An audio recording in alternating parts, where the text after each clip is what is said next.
एक रहस्यमयी झील जहां रात में पानी की सतह पर मरे हुए लोगों के चेहरे दिखाई देते हैं। गांव के लोगों का मानना है कि उस झील में डूबने वाले कभी मरते नहीं, बल्कि अपनी आत्मा को किसी खौफनाक ताकत को सौंप देते हैं।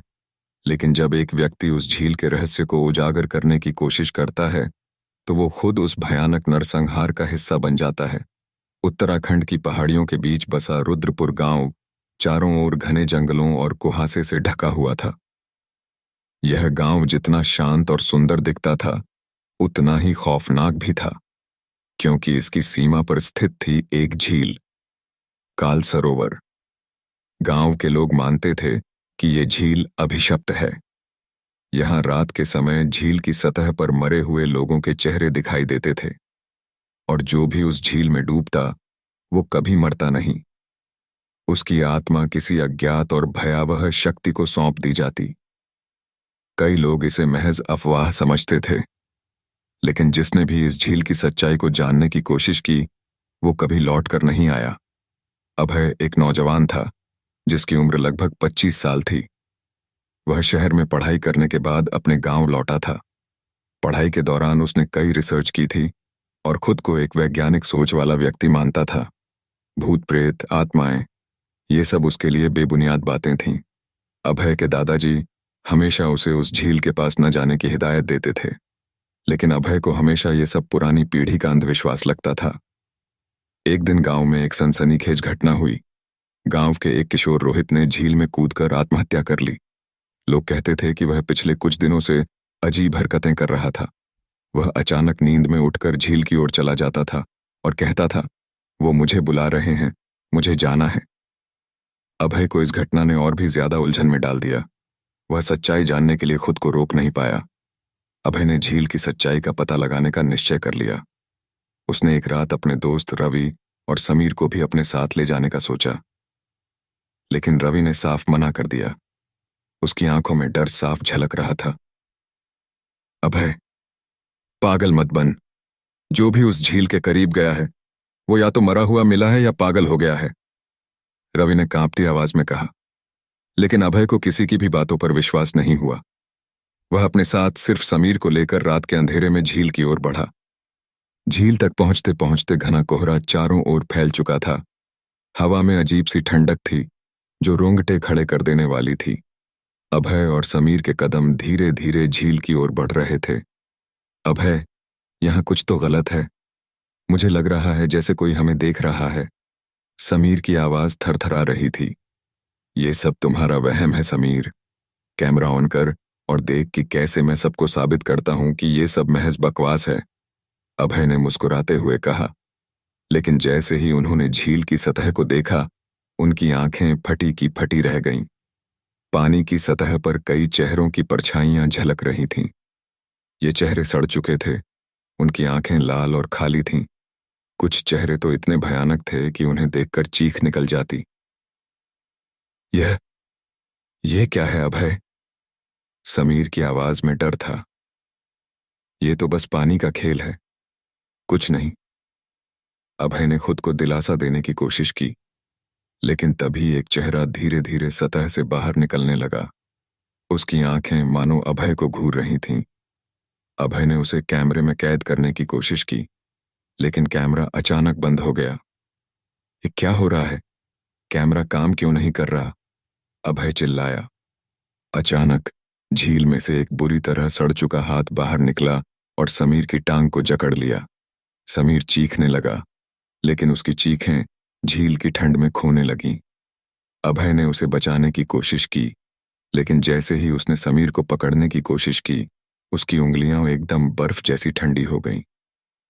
अभय, बचा बचा। समीर की आवाज मानो किसी गहरे कुएं से आ रही थी। अगले ही पल समीर झील के अंदर खींच लिया गया। सिर्फ उसकी चीखें हवा में गूंजती रह गईं। अभय बुरी तरह डर चुका था। उसकी आंखों में सिर्फ समीर की मौत का दृश्य घूम रहा था। वह भागने की कोशिश कर रहा था, लेकिन उसके पैर मानो पत्थर बन चुके थे।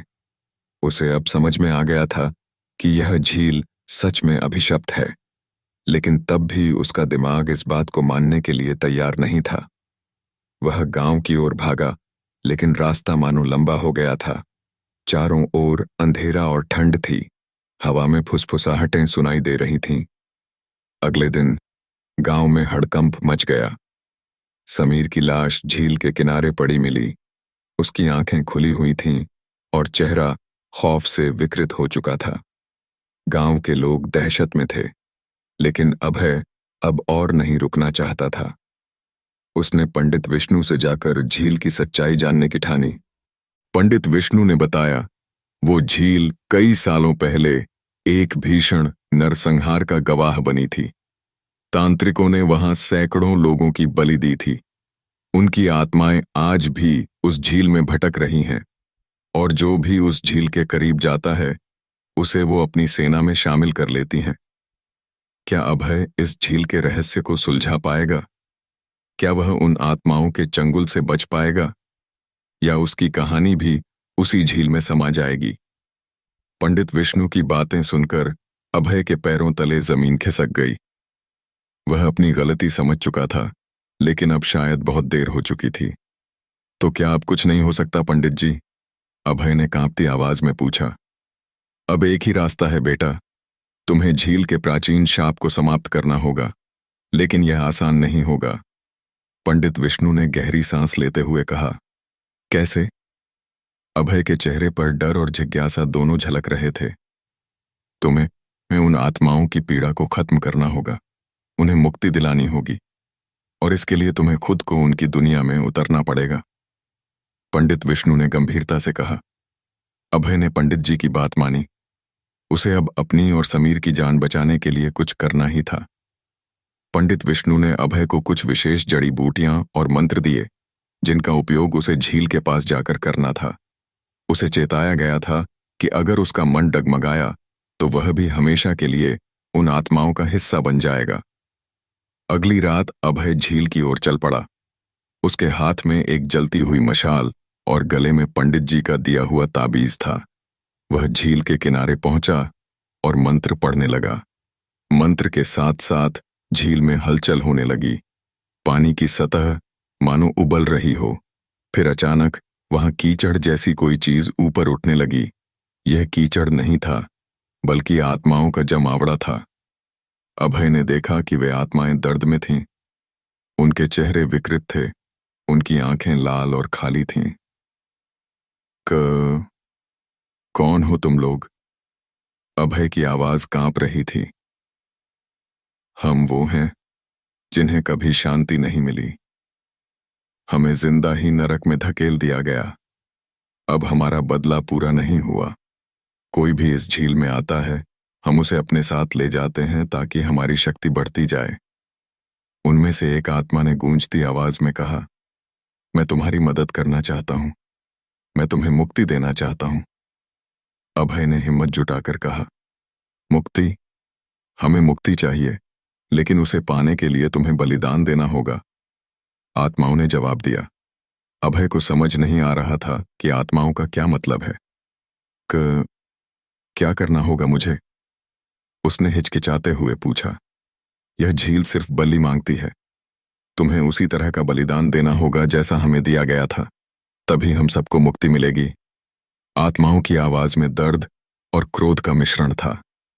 अभय के पास अब दो रास्ते थे, या तो वह भागकर अपनी जान बचा ले, या फिर उन आत्माओं को मुक्त करके अपने दोस्त समीर और खुद को बचा ले। उसने तय कर लिया था कि वह हार नहीं मानेगा। उसने आत्माओं से पूछा, मुझे क्या करना होगा? अभय को आत्माओं के निर्देशानुसार झील के बीचों बीच जाना था। उसके हाथ में पंडित विष्णु का दिया हुआ ताबीज और एक जलती हुई मशाल थी। झील के बीच पहुंचते ही चारों ओर अंधेरा छा गया। पानी ठंडा नहीं था, बल्कि उबलता हुआ लग रहा था। आत्माएं चारों ओर घूम रही थीं। उनकी चीखें इतनी तेज थीं कि अभय के कानों में खून टपकने लगा। अब समय आ गया है, अपने खून से इस झील की प्यास को बुझाओ, आत्माओं ने आदेश दिया। अभय ने हिम्मत जुटाई और अपने हाथ पर एक गहरा कट लगाया। खून की बूंदें झील में गिरने लगीं। अचानक झील के पानी में भयंकर हलचल होने लगी। अभय को अब चारों ओर सिर्फ अंधेरा और दर्द ही महसूस हो रहा था। उसकी आंखें बंद होने लगी थीं लेकिन तभी उसने सुना किसी की सिसकियां। हम हम मुक्त हो रहे हैं, धन्यवाद। आत्माओं की आवाज अब गूंज नहीं रही थी, बल्कि शांत और दर्द भरी थी। अभय की आंखें धीरे धीरे खुलीं। वह अब झील के किनारे पड़ा हुआ था। सुबह हो चुकी थी और सूरज की किरणें झील पर पड़ रही थीं। वह मुश्किल से उठ पाया और देखा कि पंडित विष्णु और गांव के कुछ लोग वहां खड़े थे। तुमने कर दिखाया बेटा, उन आत्माओं को शांति मिल गई, लेकिन अब तुम्हें भी इस गांव से दूर चले जाना चाहिए। यह जगह कभी भी तुम्हें चैन से जीने नहीं देगी, पंडित विष्णु ने कहा। अभय ने गांव को छोड़ दिया। उसने उस भयावह अनुभव को कभी किसी के सामने नहीं बताया, लेकिन उसके दिल में हमेशा यह डर बैठा रहा कि कहीं वो आत्माएं फिर से उसे बुलाने ना लगें। गांव में अब लोग मानते हैं कि झील का शाप खत्म हो गया, लेकिन कुछ लोगों का कहना है कि कभी कभी रात के अंधेरे में अब भी झील से सिसकियों की आवाज आती है।